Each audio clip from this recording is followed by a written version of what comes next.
Sekarang mau bercandain sama Taracang ya, kucing imut. Dia ada di dalam penumpang nih guys, bercanda sama dia lucu nih. Dia ada di dalam penumpang tuh, muat tuh, badannya kecil. Kukunya jangan dikeluarin kalau bercanda ya. Jangan ya, jangan dikeluarin kukunya ya. Tajam tuh. Nah ini namanya Taracang nih, kucing imut. Dia ada di lumpang tuh, ajak main. Bercandain lah. Kukunya jangan ditajemin ya, jangan ditajemin kukunya ya. Oh, ada adiknya tuh.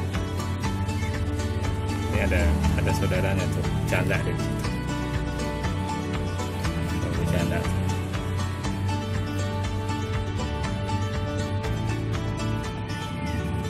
Oh, bercanda tuh. Oh, bercanda tuh di lumpang tuh berdua. Ini si Taracang sama si Rokong nih bercanda tuh. Mereka suka di lumpang nih guys. Oh, ya tuh. Badannya kecil buat di lumpang Taracang. Ya.